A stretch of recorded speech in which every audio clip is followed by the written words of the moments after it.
எங்களுடைய பொதுச் செயலாளர் அவர்கள் கரூர் மாவட்டத்திற்கு மக்களை காப்போம், தமிழகத்தை மீட்போம் என்கின்ற பிரச்சார பயணம் மேற்கொண்டிருக்கிறார் கடந்த 2 மாதமாக. அதன் அடிப்படையில் வருகின்ற 25, 26ஆம் தேதி கரூர் மாவட்டத்திற்கு வருகை தர இருக்கிறார். அதன் அடிப்படையில் நாங்கள் வேலாயுதம்பாளையம் பகுதியில் சுவர் விளம்பரம் செய்வதற்கு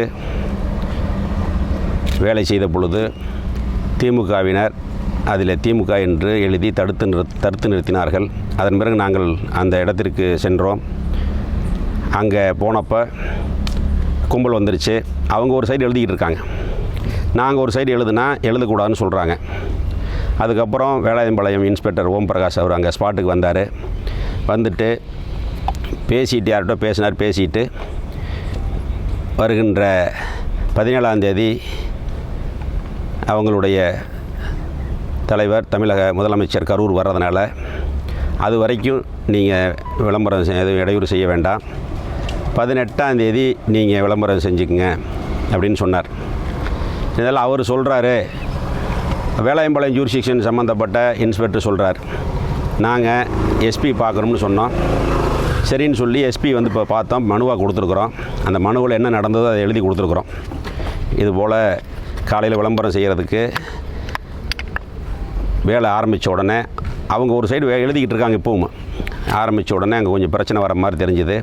நானே ஸ்பாட்டுக்கு போன நேரில் அவர் வேலாயுதம்பாளையம் இன்ஸ்பெக்டர் சொன்னதன் அடிப்படையில் அதை மனுவாக எழுதி மாவட்ட காவல்துறை கண்காணிப்பாளர் இடத்துல கொடுத்துருக்குறோம். அவர் அதை வாங்கிட்டார். அதன் அடிப்படையில் 17ஆம் தேதி வரைக்கும் ஃப்ளக்ஸோ சுவர் விளம்பரமோ நாங்கள் பண்ணல. 18ஆம் தேதி அன்றைக்கி நாங்கள் அந்த ஃப்ளக்ஸு சுவர் விளம்பரம் எங்களுடைய பொதுச் செயலாளர் வருவது சம்பந்தமாக சுவர் விளம்பரம் வைப்பதற்கு மாவட்ட காவல்துறை கண்காணிப்பிடத்தில் மனு கொடுத்தோம். அவரும் உறுதியளித்திருக்கிறார். அதன் அடிப்படையில் இப்பொழுது அங்கே நாங்கள் செஞ்ச அந்த சுவர் விளம்பரத்தை நிறுத்திட்டோம். எத்தனை நாளாக வராருங்க சார்? எவ்வளோ நாள் இங்கே? 25, 26 2 நாள். வேலாயுதம்பாளையம் மட்டும் சுவர் விளம்பரம் எழுதணும்னாங்களா இல்லை கரூர் மட்டும்? இல்லை, ஸ்டார்ட் பண்ணது வேலாயுதம்பாளையத்தில், இங்கே கரூரே எழுதுவோம். இப்போ அது எதுக்கு அவங்க வர்றதுனால வேண்டான்னு சொல்லி சொன்னாங்க. 18 எழுதிக்கிங்கன்னாங்க. சரின்ட்டு இன்றைக்கி நிறுத்திட்டு அந்த வேலையை. காவல்துறை கண்காணிப்பாளர் என்ன பதில் சொன்னாங்க சார்? இது மனு பார்த்துட்டு இது மாதிரி சொல்லி சொன்னால் சரி 18 நீங்கள் எழுதிங்கன்ட்டு போயிட்டார். எதிர்கட்சி தலைவர் பிரச்சாரத்துக்கு அனுமதி லெட்டர் கொடுத்துருக்குறோம். இன்னைக்கு தான் கொடுத்தேன் லெட்ரு.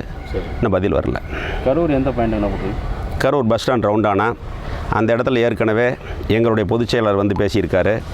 இன்றைக்கி இருக்கிற முதலமைச்சர் வந்திருக்காரு. அவங்க திமுகவில் கனிமொழி வந்து அந்த இடத்துல பேசியிருக்கிறாங்க. நாங்கள் 2-3 ஆர்ப்பாட்டம் நடத்தியிருக்கிறோம் அந்த இடத்துல. அதனால் அந்த பஸ் ஸ்டாண்ட் ரவுண்டானா கேட்டிருக்கிறோம். வேலாயுதம்பாளையம் மலைவீதி கேட்டிருக்கிறோம். தோகமலை அந்த பஸ் ஸ்டாண்டு கடைவீதி, அங்கே கிருஷ்ணராயபுரத்துக்கு வந்து தரகம்பட்டி கடைவீதி கேட்டிருக்கிறோம். கேட்டு இன்றைக்கி மனு. கரூர் 25ஆம் தேதி முதல் பாயிண்ட்டு வேடசந்தூர், 2வது கரூர். அன்றைக்கி 2 தான். கரூரில் தங்குறாரு. கரூரில் தங்கிட்டு அடுத்த நாள் வேலாயுதம்பாளையம் ஃபஸ்ட்டு கூட்டத்தில் பேசுகிறாரு. அது முடிச்சதுக்கப்புறம் தரகம்பட்டி கூட்டத்தில் பேசுகிறார்.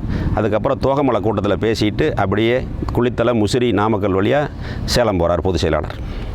மற்ற மாவட்டங்களில் தொழிற்சங்க நிர்வாகிகள், விவசாயிகளை சந்திக்கிறார். கரூரில் அந்த மாதிரி அது 25 இங்கே தங்குறதுனால 26 காலையில் அது சம்மந்தமான மீட்டிங் இருக்குது. தொழில் பண்ணுறவங்க, விவசாயிகள், அது சம்மந்தமாக சங்கங்களுக்கெல்லாம் நாங்கள் தபால் கொடுக்குறோம். சேம்பர் ஆஃப் காமர்ஸில் கொடுக்குறோம். அவங்க குறைகளை அங்கே பேசுகிறார். பிளே ஸ்டோர் மற்றும் ஆப் ஸ்டோரில் இருந்து பாலிமர் செயலியை QR கோடு மூலம் பதிவிறக்கம் செய்யுங்கள். செய்திகளை உடனுக்குடன் பெறுங்கள்.